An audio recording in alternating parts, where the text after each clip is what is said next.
Hello ವೀಕ್ಷಕರೇ, welcome to food nectar logs. ಇವತ್ತಿನ ನಮ್ಮ ರೆಸಿಪಿ ರಾಗಿ ರೊಟ್ಟಿ, ಅದರ ಜೊತೆ ಹುಚ್ಚಳ ಚಟ್ನಿ ಹೇಗೆ ಮಾಡೋದು ಅಂತ ನೋಡೋಣ ಬನ್ನಿ. ಮೊದಲಿಗೆ ನಾನಿಲ್ಲಿ 1/4 ಕಪ್ಪಷ್ಟು ರಾಗಿ ಹಿಟ್ಟನ್ನು ತಗೊತಾ ಇದ್ದೀನಿ. ಇದಕ್ಕೆ 2 ಸ್ಪೂನಷ್ಟು ಗೋಧಿ ಹಿಟ್ಟನ್ನು, ಅದರ ಜೊತೆ 2 ಸ್ಪೂನಷ್ಟು ಅಕ್ಕಿ ಹಿಟ್ಟನ್ನು ಹಾಕ್ಕೊತಾ ಇದ್ದೀನಿ. ಈ ರೀತಿ ಮಾಡೋದ್ರಿಂದ ರೊಟ್ಟಿ ನೀಟಾಗಿ ಬರುತ್ತೆ. ಇವಾಗ ರುಚಿಗೆ ತಕ್ಕಷ್ಟು ಉಪ್ಪು, ಹಸಿಮೆಣಸಿನ್ಕಾಯಿ,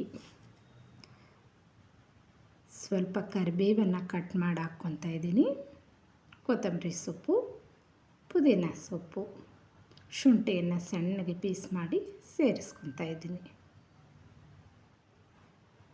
ಇವಾಗ ಕೊಬ್ಬರಿಯನ್ನು ತುರಿದ್ಬಿಟ್ಟು 1 ಹಿಡಿಯಷ್ಟು ಸೇರಿಸ್ಕೊಂಡಿದ್ದೀನಿ. ಒಂದು ಪೂರ್ತಿ ಕ್ಯಾರೆಟನ್ನು ತುರಿದು ಸೇರಿಸ್ತಾ ಇದ್ದೀನಿ. 2 ಮೀಡಿಯಮ್ ಸೈಜ್ ಇರ್ತಕ್ಕಂಥ ಈರುಳ್ಳಿನ ಸಣ್ಣಗೆ ಕಟ್ ಮಾಡಿ ಇದರಲ್ಲಿ ಸೇರಿಸಿದ್ದೀನಿ. ಜೀರಿಗೆನೂ ಸೇರಿಸ್ಕೊಳ್ಬೇಕು. ಇಲ್ಲಿ ಆ ಕ್ಲಿಪ್ಪು ಮಿಸ್ ಆಗಿದೆ, ನೀವು ಸೇರಿಸ್ಕೊಳ್ಳಿ. ಇದೆಲ್ಲ ಚೆನ್ನಾಗಿ ಮಿಕ್ಸ್ ಮಾಡ್ಕೋಬೇಕು. ಮೊದಲಿಗೆ ಈ ಥರ ಮಿಕ್ಸ್ ಮಾಡಿಕೊಂಡು ಇದನ್ನು ನಾನಿಲ್ಲಿ ಬಿಸಿ ನೀರಲ್ಲಿ ಕಲಿಸ್ಕೊತಾ ಇದ್ದೀನಿ. ನೋಡ್ತಾ ಇದ್ದೀರಲ್ಲ, ಈ ರೀತಿ ಮಾಡೋದ್ರಿಂದ ರೊಟ್ಟಿ ಚೆನ್ನಾಗಿ ಬರುತ್ತೆ. ಈ ರೀತಿ ನಿಧಾನಕ್ಕೆ ಇದನ್ನು ಚೆನ್ನಾಗಿ ಕಲಿಸ್ಕೋಬೇಕು. ಈ ಕನ್ಸಿಸ್ಟೆನ್ಸಿಯಲ್ಲಿದ್ದರೆ ರೊಟ್ಟಿನ ಆರಾಮಾಗಿ ತಟ್ಕೋಬಹುದು. ನೋಡಿ, ರಾಗಿ ರೊಟ್ಟಿ ಆರೋಗ್ಯಕ್ಕೆ ತುಂಬ ಒಳ್ಳೆಯದು. ರಾಗಿಯನ್ನು ನಾವು ಆಹಾರದಲ್ಲಿ ದಿನ ಬಳಸೋದ್ರಿಂದ ಮೂಳೆ ಗಟ್ಟಿಯಾಗುತ್ತೆ. ರೊಟ್ಟಿ ತಟ್ಟೋದಕ್ಕೆ ನಾನಿಲ್ಲಿ ಕಬ್ಬಿಣದ ಹೆಂಚನ್ನು ಉಪಯೋಗಿಸ್ತಾ ಇದ್ದೀನಿ. ಇದ್ರ ಮೇಲೆ ತುಂಬ ಚೆನ್ನಾಗಿ ಬರುತ್ತೆ. ಹೆಂಚು ಮೇಲೆ ಡೈರೆಕ್ಟಾಗಿ ರೊಟ್ಟಿ ಸುಟ್ಕೊಳೋರು ಸುಟ್ಕೋಬಹುದು. ಈ ರೀತಿ ಬರಲ್ಲ ಅನ್ನೋರು ಈ ರೀತಿ ಒಂದು ಪೇಪರನ್ನು, ಗಟ್ಟಿಯಾಗಿರ್ತಕ್ಕಂಥ ಪ್ಲಾಸ್ಟಿಕ್ ಕವರನ್ನು ಕಟ್ ಮಾಡ್ಕೋಬೇಕು. ಇದು ಪರಾಟ ತಂದಿರೋದು, ಆ ಕವರನ್ನು ನಾನಿಲ್ಲಿ ಕಟ್ ಮಾಡ್ಕೊಂಡಿದ್ದೀನಿ.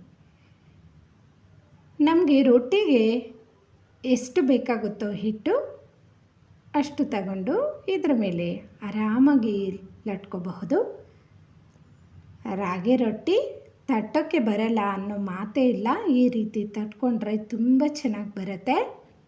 ಪೇಪರ್ಗೆ ಸ್ವಲ್ಪ ಎಣ್ಣೆನ ಜಾಸ್ತಿ ಹಾಕ್ಕೊಳ್ಳಿ, ಮೆತ್ಕೊಳ್ಳೋದಿಲ್ಲ, ತುಂಬ ಚೆನ್ನಾಗಿ ಬರುತ್ತೆ. ನಮಗೆ ಎಷ್ಟು ಅಗಲ ರೊಟ್ಟಿ ಬೇಕೋ ಅಷ್ಟನ್ನು ಸರ್ಕಲ್ ಟೈಪಲ್ಲಿ ನೀಟಾಗಿ ಲಟ್ಕೋಬಹುದು. ಹೆಂಚಿಗೆ ಸ್ವಲ್ಪ ಎಣ್ಣೆನ ಹಾಕ್ಕೊಂಡು, ಹೆಂಚು ಚೆನ್ನಾಗಿ ಬಿಸಿಯಾಗಿರಬೇಕು. ಇವಾಗ ನಾವು ಆರಾಮಾಗಿ ಪೇಪರಿಂದ ತೆಗೆದು ರೊಟ್ಟಿನ ಹೆಂಚು ಮೇಲೆ ಹಾಕ್ಕೋಬಹುದು. ನೋಡ್ತಾ ಇದ್ದೀರಲ್ವಾ, ಡೈರೆಕ್ಟಾಗಿ ಹೆಂಚು ಮೇಲೆ ತಟ್ಟೋಕ್ಕೆ ಸುಮಾರು ಜನಕ್ಕೆ ಬರೋದಿಲ್ಲ. ಅಂಥವರು ಈ ರೀತಿ ಆರಾಮಾಗಿ ರೊಟ್ಟಿನ ಮಾಡ್ಕೋಬಹುದು. ರೊಟ್ಟಿನ ಸ್ವಲ್ಪ ಹೊತ್ತು ಪ್ಲೇಟನ್ನು ಮುಚ್ಚಿದ್ರೆ ಚೆನ್ನಾಗಿ ಬೇಯುತ್ತೆ. ಇದಕ್ಕೆ ನಾವು ಅಕ್ಕಿ ಹಿಟ್ಟು, ಗೋಧಿ ಹಿಟ್ಟು ಹಾಕಿರೋದ್ರಿಂದ ರುಚಿ ಸಹ ತುಂಬ ಚೆನ್ನಾಗಿರುತ್ತೆ.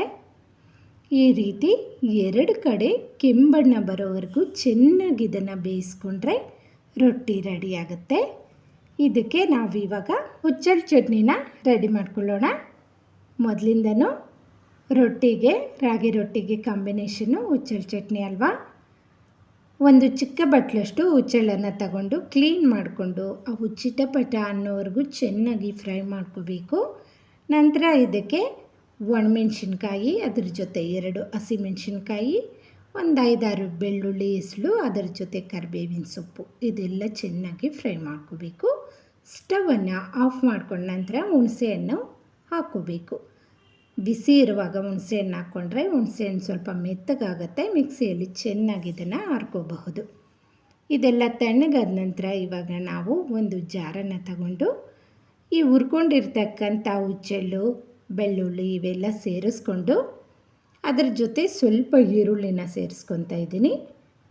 ಕೊಬ್ಬರಿ ತುರಿನ 1 ಹಿಡಿಯಷ್ಟು ಸೇರಿಸ್ತಾ ಇದ್ದೀನಿ. ಇವಾಗ ನಾವು ಕೊತ್ತಂಬರಿ ಸೊಪ್ಪು, ರುಚಿಗೆ ತಕ್ಕಷ್ಟು ಉಪ್ಪು, ಇದೆಲ್ಲವನ್ನು ಚೆನ್ನಾಗಿ ರುಬ್ಕೊಬಂದರೆ ಚಟ್ನಿ ರೆಡಿಯಾಗಿಬಿಡುತ್ತೆ. ತುಂಬ ಚೆನ್ನಾಗಿರುತ್ತೆ. ಹುಚ್ಚೆಳ್ಳು ಆರೋಗ್ಯಕ್ಕೂ ಸಹ ತುಂಬ ಒಳ್ಳೆಯದು. ನೋಡ್ತಾ ಇದ್ದೀರಲ್ಲ, ರೊಟ್ಟಿ ತೆಳ್ಳಗೆ ತುಂಬ ಚೆನ್ನಾಗಿ ಬಂದಿತ್ತು. ನೋಡಿದ್ರಲ್ಲ, ಚಪಾತಿಗಿಂತ ಈಸಿಯಾಗಿ ಆರಾಮಾಗಿ ರಾಗಿ ರೊಟ್ಟಿಯನ್ನು ಮಾಡ್ಕೋಬಹುದು. ಆರೋಗ್ಯಕರವಾದ ರಾಗಿ ರೊಟ್ಟಿ ಹುಚ್ಚೆಳ್ಳು ಚಟ್ನಿ ರೆಡಿಯಾಗಿದೆ. ಈ ಥರ ಬ್ರೇಕ್ಫಾಸ್ಟನ್ನು ಮಾಡೋದ್ರಿಂದ ಆರೋಗ್ಯನೂ ಸಹ ತುಂಬ ಚೆನ್ನಾಗಿರುತ್ತೆ. ನಾನಿಲ್ಲಿ ರುಚಿ ನೋಡ್ತಾ ಇದ್ದೀನಿ. ನಿಜವಾಗ್ಲೂ ಬಿಸಿ ಬಿಸಿ ಇರುವಾಗ ತುಂಬ ರುಚಿಯಾಗಿರುತ್ತೆ. ನೀವು ಸಹ ಈ ರಾಗಿ ರೊಟ್ಟಿ ಹುಚ್ಚೆಳ್ಳು ಚಟ್ನಿನ ಒಮ್ಮೆ ಟ್ರೈ ಮಾಡಿ ಹೇಗೆ ಬಂದಿತ್ತು ಅಂತ ಕಮೆಂಟ್ ಮಾಡಿ. ವೀಕ್ಷಕರೇ, ನನ್ನ ಇವತ್ತಿನ ಈ ರೆಸಿಪಿ ನಿಮಗೇನಾದರೂ ಇಷ್ಟ ಆಗಿದರೆ ಪ್ಲೀಸ್ ನನ್ನ ಚಾನಲನ್ನು ಸಬ್ಸ್ಕ್ರೈಬ್ ಮಾಡ್ಕೊಂಡು ನೋಡಿ. ಇದಕ್ಕೆ ಬೆಣ್ಣೆ ಅಂತೂ ತುಂಬ ಚೆನ್ನಾಗಿ ಸೂಟ್ ಆಗುತ್ತೆ. ಬಿಸಿ ಬಿಸಿ ರೊಟ್ಟಿ ಮೇಲೆ ಬೆಣ್ಣೆ ಹಾಕ್ಕೊಂಡ್ರೆ ಹಾಗೆ ರೊಟ್ಟಿ ಎಲ್ಲ ಕರಗುತ್ತೆ. ರೊಟ್ಟಿ ಮೇಲೆ ಬೆಣ್ಣೆ ತಿನ್ನೋಕ್ಕೆ ತುಂಬ ಸೊಗಸಾಗಿರುತ್ತೆ. Thank you for watching.